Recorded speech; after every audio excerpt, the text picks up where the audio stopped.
我是赵少康，欢迎你来到 TVS 赵少康战情室。我们想特别来宾，吴征发言人、陈世轩议员、尹乃菁小姐、林玉芳委员、谢龙介委员、牛许婷委员。好，现在举行这个万安42演习啊，一个万安演练，赖清德全副武装哦，然后呢，在晚上登了云豹战这个甲车哦，然后呢前进圆山指挥所哦，要指挥怎么样这个反斩首、反突击啊。那所以第一天晚上就配合红湾演习啊。那另外呢，3路7敌哦，这个3路，免得呢到时候呢，万一1路被狙击了啊，就3路看你打哪边啊。那另外呢，这个淡江大桥哦，第一次封桥，因为才刚通车没多久嘛，所以汉光演习主角劳工上来，所以呢，防止你从那岸上上来以后呢，经过汉江大桥进来，所以工兵设置3道防线哦。那有这个消波块啊，有这个铁丝网啊，有这个刺猬的这个所谓钢刺猬啊，蛇笼，还有叫做 HESCO 的机动阻绝墙啊，就防止啊你从这边呢突破啊。不过呢，在这边演习的时候，今天早上行政院突然7点左右停电40分钟哦，然后呢室内一片漆黑，公务员呢站在早一点上班，拿着扇子，因为热啊很热，这边扇风。然后呢，到了4分钟，奇怪，应该有紧急发电机啊，备用发电机啊，也这个也没有转啊。我看行政院有一个解释，说是因为预算被立法院删了，所以呢，就停电也没办法。泄露，讲这什么鬼话？泄露。所谓一般的像这种重要的场合，都有一个这个紧急发电机了。哦，平常养兵千日用在一朝，平常演练的烧柴油。必要的时候呢，就来发动。那这个一个柴油机也不是1年，那都是用很多年，可是20年、30年可以这样用了。你平常好好做保养嘛，怎么会说这停电4分钟？行政院行政中枢最重要的地方啊，所以这边在演习，这边居然停电啊，所以呢应变一团乱。所以叶元之酸说呢，这个小红书哦全部破功。哦，什么大局输、小局输哦，不小局输不小红书，就说呢，民进党一般的印一大堆宣导该怎样干，这时候怎么都没有用了呢？哦，王宏伟也说，显然我们现在一直在强调韧性，显然能源韧性失灵，城镇韧性也变成空谈。哦，你这行政院就这个一个最重要的这个神经中枢哦，变成停电40分，是不是很久啊？另外呢，有108辆 M1A2T 的战车。哦，本来这个战车以前都部署在海滩，老共上岸就打你，现在不是了。现在假定了海滩被人家破功了，所以淡江大桥要守，各地要守。那现在呢，在这个守大台北的要道，用炮弹打你哦，这就是换句话，你已经登陆了啦，我打你啊！以前是很难想象都登陆，这是怎么回事？以前的滩岸这个在滩岸就把你歼灭了哈。那另外呢，爱国者飞弹进驻这个新北。天宫3型在台北啊，天宫3型我们自己发展出来的啊。那另外呢，高雄今天上午10点演习啊，南部了，高雄、台南、屏东同步，哇，街道跟死城一样，空城一样，因为没有人不能出动，出动要罚钱的。钢丝卫配上蛇腹型铁丝网，国军工兵部队挑战让5月才通车的淡江大桥，要在封桥10小时的时限内完成验证阻绝训练，利用的还有黑型消波块。淡江大桥封桥不只考验了工兵群之间的默契，更考验了军民整合。现场就有民间的推料公司来投入这次操演。淡水河道上也需实地演练。汉光演习第3天，工兵群利用 M3福门桥设置有炸药的油桶等装置。与此同时，工兵群也在桃园机场设置钢刺猬，同样是给敌人设层层阻碍。配合云豹甲车机场内操演，套上微装网的 M1A2T 战车，去年成军，今年首次参加汉光。行政院在7号早上一大早就传出停电，院区办公所乌漆嘛黑，可以说是伸手不见五指，只剩下紧急避难灯仍然有运作，相关职员都在议论纷纷，但也不清楚为何一大早就会停电。而根据了解，是院区发生了供电异常的状况，正在紧急维修当中，但确切的原因为何还有待厘清。龙介兄是安怎？袂生牵大厝边头尾，哦，所有的这个紧急用电呢，坦白讲，包括医院啊，包括一般的公务场所，我们的消防检查是相当严格的。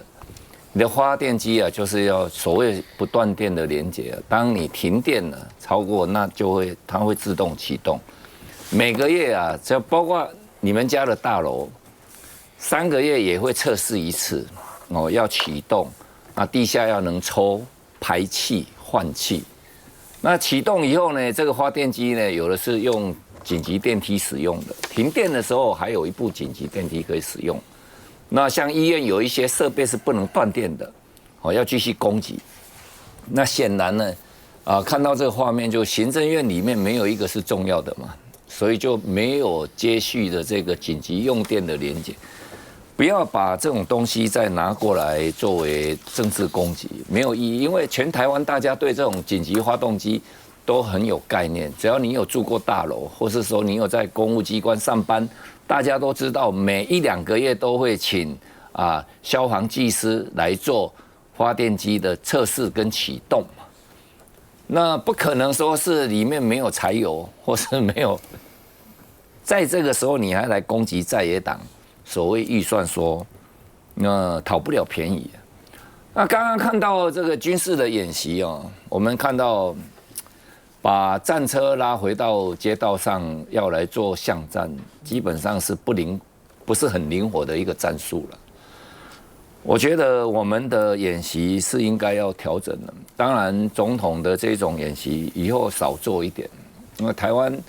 你每次这样，好像坦白讲，我们的3星不管谁执政了，在做这种演习，都会觉得咱是被招楼啊你，每次都演练这个，基本上你看看就是很淡定的国家，美国或怎么样，他们会去演练这个吗？我觉得现在这几年 AI 大爆发，我们国家的经济会有一些经济红利，当然要感谢蒋经国创立了台积电哦，那我们接住了这个 AI 的红利。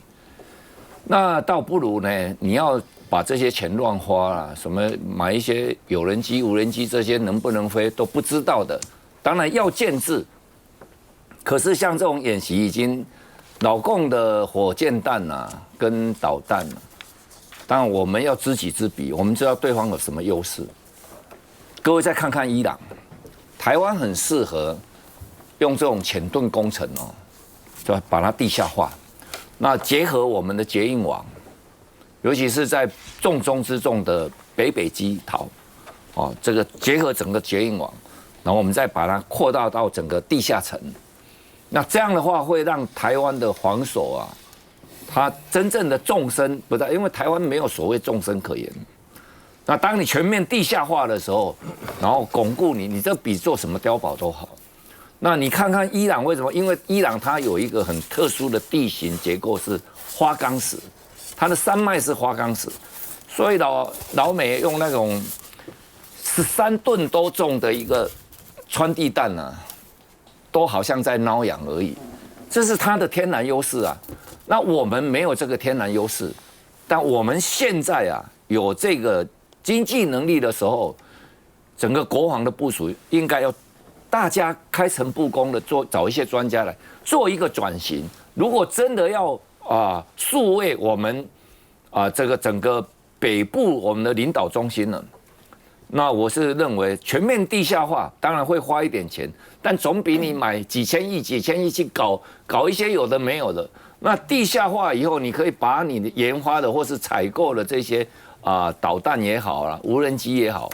我认为这整个战术才会灵活性会加大。以现在这种演练坦白讲，这几十年前一路演练下，从我们当兵那个时候这个老戏法，然后做一个小调整，抗拒不了现在中国大陆它的火箭弹跟无人机，先不要说导弹，光是火箭弹跟无人机，你应付就很累了。刚刚龙介说要找专家来开诚布公。台湾现在最不能的就是开诚布公尤其谈到什么军事国防，开诚布公，你就失败主义，开什么诚布什么公？你看光这边讲，从汤岸接底到纵深防御，看了笑死我了。台湾的纵深是什么？南北就是400公里嘛，东西有250公里，你有什么纵深？你跟伊朗比吗？你跟这个乌克兰比吗？你跟中国大陆比？日本那时候3个月要把中国大陆拿掉，怎么搞了8年？时间换空间，空间换时间呢？那你有空间换时间吗？没有。但你能谈这个吗？你能真的讲吗？我们当兵的时候讲的是制空制海反登陆，在滩头就歼灭了，然后还这样，现在已经不是了，现在已经上来了，叫总统府去斩首了。赖清德要坐那个车，晚上分3路，假装去逃掉了，要怕人家斩首了，这跟以前其实也是不一样了。但是问题是为什么会这样？就要死守了，就要打城镇战。现在要你是做刺猬，打到最后一兵一卒，现在跟以前也不一样。但是问题，你就算打到最后一兵一卒，又怎样呢？你真的守得住吗？你真的有这个所谓纵深防御吗？来，专家林玉芳兄，也没有。不过台湾其实有一个比起乌克兰跟伊朗我们其实也有一个地理上的一个优点。山，我们的山非常多，2/3的这个地区都是山。你台北市啊，你在任何一个点，你在街道上走出去，你一看你的几乎山都在环绕着我们，所以其实要加强的地下的这个工事的建立，这的确是这样了哈。我们看伊朗跟这个乌克兰的这个战争啊，其实这个主要的作战的战场是在空中啊，并不是在这个地下。你看为什么川普最后决定说，暂时他不要再去打伊朗？本来说我要狠狠的再揍你了，开个内阁会议，然后就告诉他，你这个缺弹缺得这么严重，你的这个3/4的这个萨德飞弹已经打掉了，已经没有了，打掉340枚了。你的这个2200枚的爱国者飞弹已经打掉一半了，打掉1100枚了，你再打下去根本没有弹了，那你怎么守？好，所以我们要从这里面可能要得到一个教训。刚刚龙介讲的是没错，就地下的工事要赶快去建立起来。这方面我觉得是做的是不够了。但是最重要一件事，我们要去思考了，没有前方跟后方之分啦。你看乌克兰这个基辅跟其他大城市，每一天都是少的话，这个几十架的无人机，多的话上百架无人机，飞弹的机场都几十枚飞弹。就直接就打这个基辅，那个我们的防空的能力在哪里？这个我们要值得去思考。而且你现在讲说滩岸决战，把它推缩为城镇作战哈，这个大概也是我这方面我不是专家，我不敢讲。但是我要讲的是，真正的战争绝对不会是一开始就滩岸决战或是城镇作战，也就是空中的作战。刚刚龙介讲到这个中共的这个火箭弹的问题。它的多管的长程的火箭弹可以打300到500公里，把台湾整个都涵盖。你有多少爱国者飞弹？我知道台湾有非常多爱国者飞弹，可能全世界是我们要摆爱国者飞弹的购买的数目，我们大概在前3名，甚至是除了美国以外，我们搞不好是买的最多。你再讲美国就跟你借去打伊朗了。对，但是你根本没有办法这样子去防守。所以我就是说，我们每次谈到这个说要韧性作战，这个我非常赞同。可是你要去想的就是说，我们四面环海，到时候没有天然气、没有石油的情况怎么样？你知道乌克兰吗？产很多石油、很多天然气。现在呢，绝大部分要炼制的油都是从欧洲进口进来，天然气也要进口进来，它产油设施都被打烂得一塌糊涂了。所以未来最大的问题就是说，我们的油电如果都没有的时候，我们要怎么样的韧性作战，而且要长达几个月？因为这个空中作战，中共可以打得很快，也可以打得很慢，再怎么打几个礼拜是少不了了。我们有没有办法撑这么久？这个我们要去思考了。现在问题在这里啊！你刚刚讲说，玉芳兄说台湾3/3，我们都知道啊，3965公尺，我们也知道啊。问题是伊朗也多山，对不对？但它山里有很多的工事在里面了，所以美军炸了半天，现在又怎样呢？那我们问题，我们的山我们有利用吗？我现在只到一个加山基地而已啊，其他有什么？花莲有一个加山基地挖了一下，对不对？那我们的山有利用吗？没有嘛。当你没有利用的话，你打的就是城镇战嘛。你城镇你能够撑多久？对不对？如果我们这样想，如果说将来老共像美国这样炸伊朗，再来炸台湾，你能撑多久？我们能像伊朗这样撑吗？好像不行嘛。所以既然如此，对不对？那你的战略你的整个战略战术有没有因为两岸？你有没有去看老共怎么打你们？你要怎么因应嘛？对，你看这套汉光这套，我觉得根本就演给美国看的，这根本不可能啦。对啊，对不对？你给美国就是我打到最后一组嘛，我就打城镇，最后全部死在这里，那又怎样？哦，从这边你就看出来。来，小牛。这个我想有几个事情，第一个是这个行政院停电这件事情，显示了这个连中枢的供电都会有问题的时候，你很难，你尤其在汉光演习的这个时间发生这样的事情，是难免会动摇国人的信心的。哦，这是一件很大的事情。虽然是40分钟，说长不长，虽然说短也不短。现在大家都在讲这个关键基础设施的防卫很重要，你连国家中枢都会停电，你的能源韧性出了非常非常大的一个问题。这未来的战争大家都知道打的是科技，对不对？我们现在花好多的钱去买无人机、无人艇等等，但是无人机、无人艇这个电力之外，还有通讯啊、卫星啊相关的配套，是不是可以一次的做完整的这个整备？这我想都是国军要面对非常非常重要的课题。毕竟哦，在没有战略纵深的一个情况之下，第一时间面对未来可能是火箭军的这样的一个袭击的时候，很多你的电厂、电网可能第一时间就会被它瘫痪掉。在这样的情况下，真的有作战充分的准备吗？我觉得民进党政府如果要坚持这样子的一个路线的时候，他本来就有义务清楚的跟国人来做说明嘛。今天如果讲说我就是要走向对抗，我们就是要做作战的一个准备，那你要来全面的来推动这件事，而且就很坦诚的跟社会大众报告，未来我们也不是什么贪婪巨子啦，未来就是城镇绞肉啦，就是一兵一卒拿扫把也要对抗。你如果有这样的觉悟，跟社会当中说明，然后全社会一起进入战时准备，那我还敬你是一条汉子。但是你从头到尾也不愿意承认这件事情，那整个社会的心理准备没有随着这些建制起来的时候，即便你花了非常多的精力去购买很多的这个武器，这基本功都没有扎好，那是很危险的。那电厂跟电网为什么容易被攻击呢？因为我们的台电从来没有足够的余裕去创造更多的备用容量跟备援系统嘛，连各单位的更新都受到了困扰。为什么？因为错误的能源政策垫高了太多的成本嘛，让我所有对于未来对于这个阿索比啊，这伸缩空间的整备，通通因为财务受到了巨大的限制。那这样子的一个国家，如何讲是在因应战争的准备呢？我觉得民进党政府真应该好好跟国人大众清楚而且坦诚的报告，这才是真正韧性的建构啊。谢龙介讲要开诚布公，什么叫开诚布公？如果今天刚刚小绿讲的，政府老实告诉老百姓，一开始打我们大概会死多少人，打到一半我们会死多少人。最后，台湾就算2300万人，剩下1000万人，剩下1500万人，我跟你干到底，这叫开诚布公。对了，你什么通没有啊？好像我们是不会死人似的。哦，我一来，我们这里也阻挡淡江大桥也给你阻挡，然后北部昨天讲的，被兵围了以后，我们派了这个7架直升机，包括6架黑鹰，从南部运了90几个人到台湾来，就阻挡了。哦，下面是坦克车，几个小时到，你骗谁啊？现在再回来。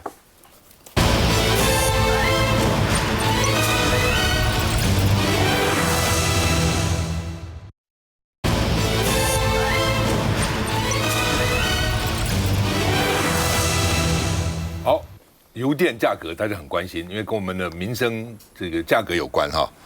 中油上半年好高兴哦，赚了133亿，结果呢，光7月就赔180亿，所以1到7月就赔了47亿，接着可能还要继续油电价钱还涨啊，成本高啊，哦，所以呢，恐怕油电的价格要守住不容易了啊。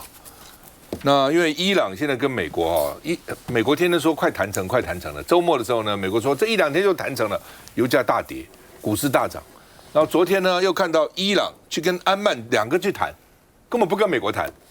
伊朗跟安曼谈什么？就是说我们来控制荷姆兹海峡。荷姆兹海峡，伊朗希望你船走北边，它可以控制。那美国呢说要走南边，走南边我就打你。而且呢，将来你这个货船经过以后，你货运值多少钱，我就要收你20%的罚款。所以大家一听昏了，油价又上涨4%，又往上走哦。那另外呢，所以昨天美股也不好哦。那另外呢，国内的物价当然也会受到影响嘛，就是油的问题啦、气的问题，一定会受到影响的哦。那上个月这个物价指数上涨2.54%，已经连3个月破2%的警戒记录了的界限。那8月还是要涨，还会破2%所以你守不住2%了啊。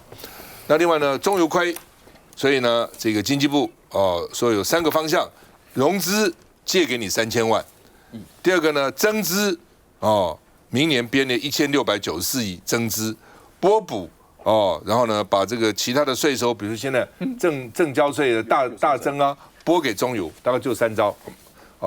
那除了这个还能怎样呢？对不对？来，这个吴峥你讲。这个伊朗的情势，其实我们大家都看到，伊朗跟美国就来来回回嘛，所以我想在最终有一个定局出现之前，现在大概要往哪一个方向分析的意义有限了。那不过看到说。这个包含刚刚有提到我们的这个 CPI 的通膨指数，不过其实2.5算是以台湾来讲，目前是一个还在控制内范围了。因为如果我们看美国的话，联准会长期目标是要把 CPI 抑制到3%以下。那基本上一般认为说2到3%在国际上都还算是一个正常的范围之内。那最主要所以2.5确实是有这个逐渐在上升，不过并没有到失控。那不过台湾跟国际其他国家一些最主要差别是为什么我们通膨一直以来，包含2022年那时候俄乌战争的时候，其实都相对和缓。最主要是台湾，因为我们核心的能源都是政府高度补助、高度去压抑价格了，包含我们的油水电所以其实整个社会比较不会像其他国家因为受到高油价那么剧烈波动。但当然就变成说，之前有台电波补一体，未来有可能也变成中油也要靠政府挹注。其实这个我想大概台湾的能源结构就这样子。不过那我想讲一下刚刚这一个一些上一趴我们讨论的议题了。其实行政院这部分我澄清一下，行政院是有包含说台电，包含这个行政院发言人出来说明，行政院是有这个不断电 UPS 系统了。不过因为 UPS 系统大概只能去照顾到一些最核心的功能，所以包含像整个院区的这个照明或冷气，当然是没有办法维持。那另外也不是行政院讲的，也不是说这个3预算，而是说这次会有这个紧急的断电，是因为它的2个高压变压器已经都超过年限30年了，所以是说今年的预算有更新的这个相关的经费，所以行政院说希望也可以得到立法院的支持，大概这个状况。那我最后讲一下刚刚大家讨论军事的部分，其实刚刚来宾或赵大哥刚刚讲到说政府应该把情况说明，但我想其实整个台湾的防守情势其实一直都在变了，这些资讯大家都看得到。例如说最早在陈水扁当总统的时候，其实陈阿扁那时候喊出来的一个口号叫境外决战嘛，可是大家可以看得到。包含说从蔡英文总统到现在，其实我们国防部的整个防卫概念叫做重城贺主，所以就感受到说这个之间的差别。因为当年是认为说，是不是我们在台湾海峡当中国的这个船团来组成的时候呢，我们就在这个海峡上面所谓的境外决战歼敌于本岛之外。但其实这几年，包含当然两岸的这个军力不对称的发展其实。美方啦，我相信美国包含最近顾立雄部长被问到说，跟美国的合作到底什么状况？顾部长也说其实比大家所想象的要更深入。所以其实当然美国也持续给台湾很多建议，就是你要面对现实，面对两岸之间军力其实大幅的不对称，所以大概未来我们想定上，你不能单是期待说我一定能做到早年想定的滩岸歼敌，或者说台湾海峡上就全部把对方的有生力量消灭，所以会进入重城贺主嘛。那在这个重城贺主的状况下，我们的这个跟美国买的108辆 MY2T， 其实大家可以看到全数部署于北部，其实它的用意就是要防范对方中共发起一个斩首作战，所以包含像是我们台北港，像是八里的海滩，像是这个淡江大桥还有像是这个桃园的这个林口台地等等，其实这些都是一些重点的单位，就是用我们这新锐的装备去贺阻。那主要就是防范对方突然占领我们单一个港口或机场，那马上就有一些轻装的机步旅空降或空投下来台湾，然后迅速的挺进到首都去做斩首。所以其实主要整个防卫态是这样。那我想这也是为什么政府这几年一直很强调防卫韧性，因为就是我们要做好更万全准备。这个我觉得刚刚吴森发言人提到，以前阿扁时代叫做这个叫决战境外后来你刚刚说叫重城贺主，再接下来是什么？就自求多福了，因为你一直退嘛。那现在老共的演习方式非常的多变。上次我记得我们在节目有讨论到，他们竟然用直升机可以停留在一个原地。那这个是一个全新的样貌，我们准备好了没有？我觉得这种才是比较务实的训练。我们的直升机，我们的黑鹰直升机。过去有没有做过这样的训练？要停在同一个位置长时间，而且他们的直升机数量，我想这个不用我多讲，是非常跟我们是不对称的。如果他用消耗战的方式，我们的人力、我们的这些武器、我们的这些飞机受不受得了？这个是大家关注的。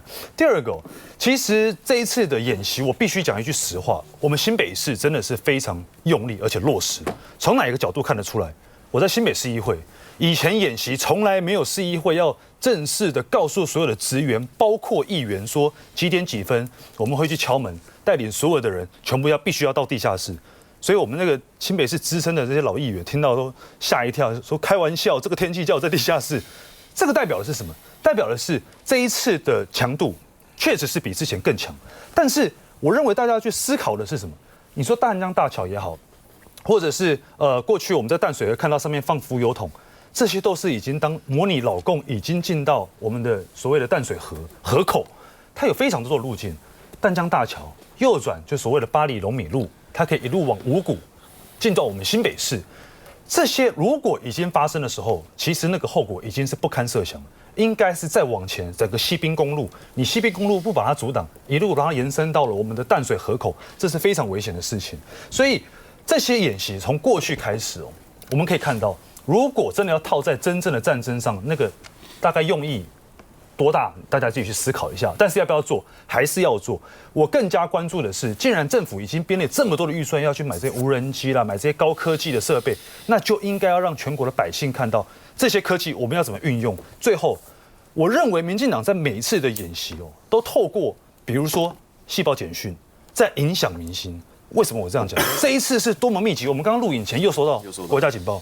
再告诉你说，哦，接下来几天到几天会降网速等等，这些资讯要不要让国人知道？当然要。但是我认为发国家警报这个是应该是要变成一个非常重大的事情，而不是说你要发就发，而且非常密集的发，这也有可能会变成大家疲乏了嘛。以后我们收到国家警报也不觉得怎么一回事，是不是这样？大家自己心里一把尺，而且这个选举快到了，不要再让所有的人会觉得说执政党拿这些当作选举的工具。过去在总统大选也不是没有发生过。